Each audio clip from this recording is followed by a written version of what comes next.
আসসালামু আলাইকুম রহমাতুল্লাহ। বন্ধুরা কেমন আছেন? আশা করি আল্লাহর রহমতে অনেক ভালো এবং সুস্থ আছেন। আপনারা চান যে ১ মিনিটের ভিতরে পরী হাজির হয়ে যাক, আপনার সামনে এসে পড়িয়ে কথা বলুক। ১ মিনিট আপনার কাছে সুন্দরী পরী হাজির হয়ে যাক। এরকম যদি আপনার মনে ইচ্ছা থাকে, তাহলে এই ভিডিওটা শুধু আপনার জন্যই আজকে। যে অনেক মানুষের মনে ইচ্ছা ১ মিনিটের ভিতরে পরী হাজির করব, যে পরীর সাথে কথা বলবো, পরীর সাথে বন্ধুত্ব করব। এরকম ভাবে অনেকেরই মনে আশা আছে। তো যাই হোক, যদি এরকম আশা থাকে তাহলে অবশ্যই ভিডিওটা আপনার জন্য অনেক গুরুত্বপূর্ণ হবে। যে দেখেন, যে আপনারা কিন্তু অবশ্যই বিভিন্ন ধরনের ভিডিও দেখে থাকেন যে ১ মিনিটে পরী হাজির হয়, ২ মিনিটে পরী হাজির হয়, ১ ঘন্টার ভিতরে পরী হাজির হয়। এরকম অনেক ভিডিও আপনারা দেখে থাকেন। কেউ কি বলতে পারবেন যে আপনি কিংবা কেউ ১ থেকে ২ মিনিটে কিংবা আপনার ৪ দিন, ১ দিন ২ দিনের ভিতরে পরী হাজির করতে পারছেন? ১-২ ঘন্টা পরী কেউ হাজির করতে পারছেন?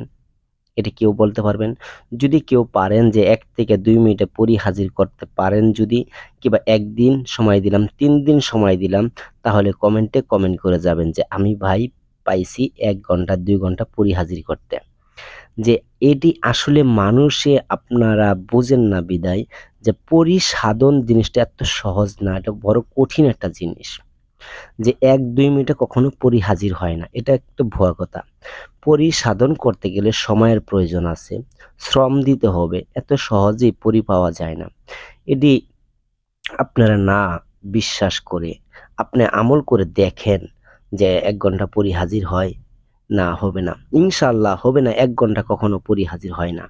পরী হাজির করতে হলে অনেক পরিশ্রম দিতে হয়, অনেক শ্রম দিতে হয়। তো যাই হোক বন্ধুরা, আজকের এই ভিডিওটা যেহেতু আপনি ক্লিক করছেন, আপনার জন্য আমি একটা ভালো পরামর্শ দেব ইনশাআল্লাহ। এই ভিডিওতে আপনি ভালো একটা জিনিস শিখে যাবেন। পরী দিয়ে হাজির করতে হয় কিভাবে, বিস্তারিত আমি খুলে বলবো। যেটা আপনার মাঝে বলবো সেটা সত্য বলবো। এখানে মিথ্যে লুকোচুরি বলবো না। আপনি একটি ভিডিও কষ্ট করে দেখবেন।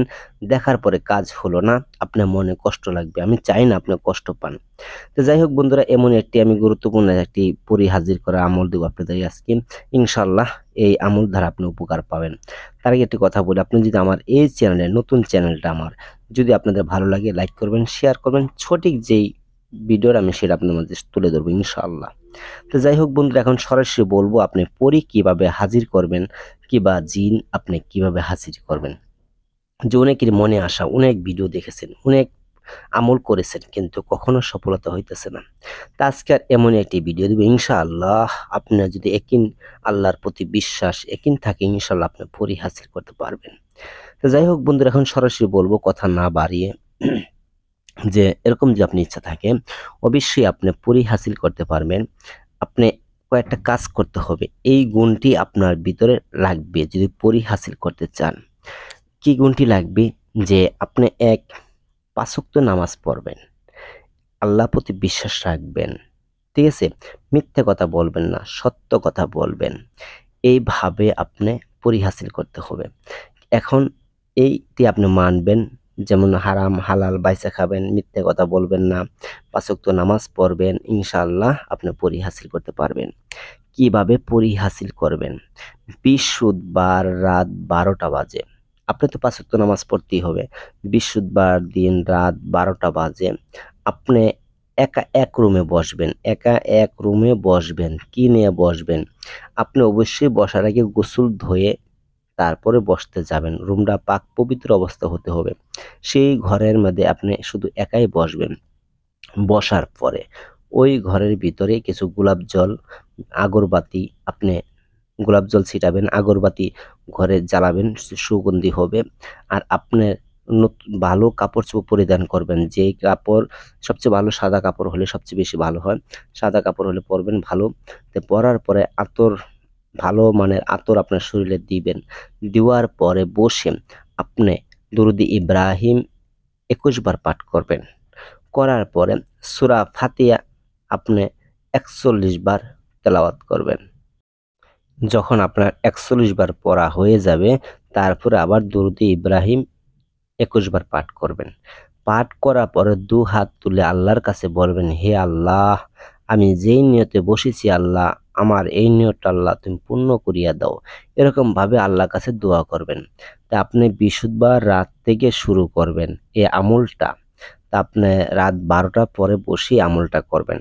এইভাবে আপনি কয়েকদিন আমল করেন, ইনশাআল্লাহ আপনার সামনে একটি নেককার জিন পড়িয়া আসা হাজির হবে। তার সাথে দুস্তু করতে পারবেন, কথা বলতে পারবেন, কিংবা আপনি তাকে দিয়ে জায়েজ ভালো কাজগুলি করাতে পারবেন। কখনো খারাপ কাজে কথা বলবেন না, যদি বলেন সে চলে যাবে, বরঞ্চ আপনার ক্ষতি করতে পারে। আর আমি যেভাবে বলছি যদি এভাবে করেন, কোনো ক্ষতি না করেন, মানে খারাপ উদ্দেশ্য না করেন, ইনশাআল্লাহ আপনি এই আমল করে আপনার সফলতা পাবেন। কারণ আমি চাই মানুষের যেন ধোঁকা না খান, প্রতারক না হোক, যে মনের আশা না ভেঙে যাক। আপনি এভাবে আমল করেন, ইনশাআল্লাহ আপনি সফল পাবেন। তো যাই হোক বন্ধুরা, যদি ভিডিওটি ভালো লাগে লাইক করবেন, শেয়ার করবেন, এই ভিডিওটা আপনার বন্ধুর মধ্যে শেয়ার করে দিবেন। আর অবশ্যই চ্যানেলটিকে সাবস্ক্রাইব করবেন। ভালো থাকেন, আল্লাহ হাফেজ।